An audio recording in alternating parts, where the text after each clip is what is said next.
Hi friends, welcome to Land of Nature. நம்ம இன்னைக்கு மாடி தோட்டத்தில் ரோஜா செடி பராமரிப்பை பற்றி பார்க்க போகிறோம். எல்லா வீட்டு மாடி தோட்டத்துலேயும் ரோஜா செடி இருக்கும். ஆனால் அதை எப்படி பூக்கள் பூக்க வைக்கிறது, எப்படி அதோடைய மொட்டுகள் கருகாமல் இருக்குது, எப்படி அதோடைய உரங்கள் என்னெல்லாம் போட்டு அதை நம்ம செழிப்பாக வைக்கலாம் அப்படிங்கிறது நிறைய பேருக்கு தெரியாது. அதை பற்றின டிப்ஸ் தான் நான் இந்த வீடியோவில் உங்களுக்கு சொல்ல போகிறேன்.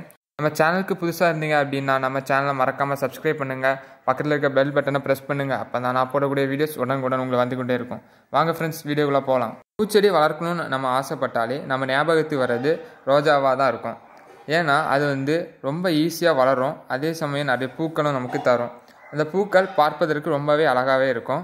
ஆனால் இதில் நம்ம கொஞ்சம் உர சத்துகள் அதெல்லாம் குறையும் போது அந்த செடியுடைய தன்மைகள் கொஞ்சம் குறையும். அது எப்படி கண்டுபிடிக்கலாம் அப்படின்னு பார்த்தீங்க அப்படின்னா, இலைகள் பழுத்து விழுவது, அப்புறம் அந்த மொட்டுகள் கருகி விழுவது, அப்படி நிறைய விஷயங்கள் இருக்குது.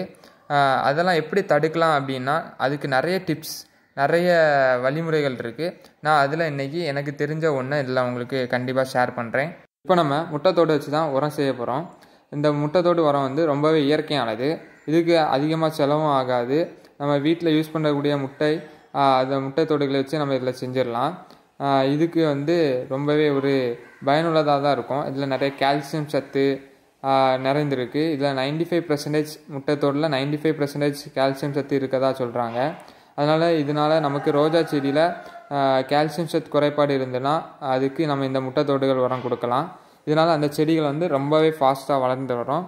முட்டைத்தோடுகளை நம்ம உடச்சி போடலாம். ஒரு முட்டையாக தோடுகளாக எடுத்து நம்ம கை அளவில் எப்படி உடைப்போமோ அதே மாதிரி உடச்சி மிக்ஸி ஜாரில் போட்டிங்க அப்படின்னா ரொம்பவே ஈஸியாக இருக்கும். மிக்ஸி ஜாரில் போடுறதுனால வாடை ஸ்மெல் ஏதாவது வருமா அப்படின்னு பார்த்தீங்கன்னா ஒன்றும் வராது.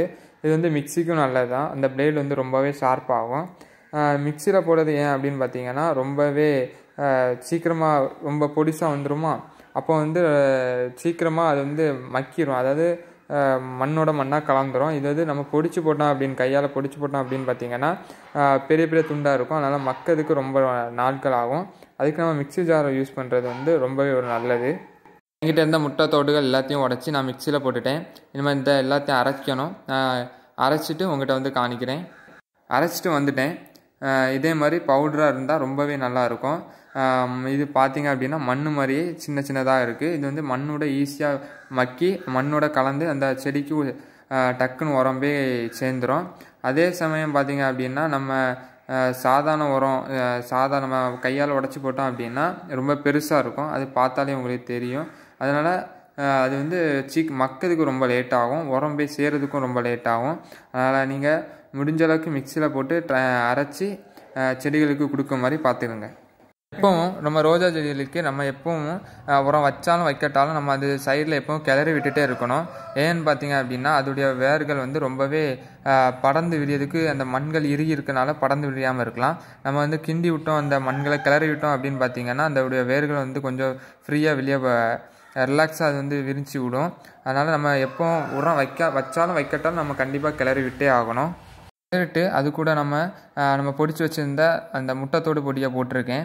இது சுற்றி போட்டிங்க அப்படின்னா கண்டிப்பாக இது ஒரு நல்ல க்ரோத், உங்களுக்கு டிஃப்ரென்ஸ் தெரியும். மிந்தி இருந்ததுக்கும் இப்போ எவ்வளோ மாறி இருக்கா, இந்த உரம் போட்டதுக்கப்புறம் என்ன மாறி இருக்கா அப்படிங்கிற ஒரு டிஃப்ரென்ஸ் தெரியும். இது மட்டும்தான் உண்டா அப்படின்னு கேட்டிங்கன்னா கிடையாது. இதே மாதிரி நிறைய டிப்ஸ் எல்லாம் இருக்குது. நான் எல்லாத்தையும் 1 by 1 உங்களுக்கு கண்டிப்பாக ஒவ்வொரு வீடியோவாக போடுவேன். பண்ணக்கூடிய தப்பு என்னன்னு பார்த்தீங்க அப்படின்னா ஆட் பண்ணிவிட்டு நம்ம அப்படியே போயிடுவோம். ஆட் பண்ணி அதுதான் மண்ணு கூட நம்ம நல்லா மிக்ஸ் பண்ணி தேவையான அளவுக்கு நம்ம வாட்டர் ஆட் பண்ணிட்டோம் அப்படின்னா அந்த மண்ணு கூட அந்த நம்ம போட்ட அந்த முட்டைத்தோடு உரம் கரைஞ்சி டக்குன்னு மக்கி நம்ம செடிக்கு நல்ல ஒரு க்ரோத்தை காணிக்கும். அதனால் நம்ம மறக்காமல் தண்ணி ஊற்றாமல் போகவே கூடாது. கண்டிப்பாக தண்ணி ஊற்றியே ஆகணும். ஸோ ஃப்ரெண்ட்ஸ், இந்த டிப்ஸ் உங்களுக்கு ரொம்ப யூஸ்ஃபுல்லாக இருந்துச்சுன்னா மறக்காமல் கமெண்ட் செக்ஷனில் கமெண்ட் பண்ணுங்கள். அண்ட் இந்த வீடியோ பிடிச்சிருந்தனா லைக் பண்ணுங்கள் அண்ட் ஷேர் பண்ணுங்கள் அண்ட் சப்ஸ்கிரைப் பண்ணுங்கள்.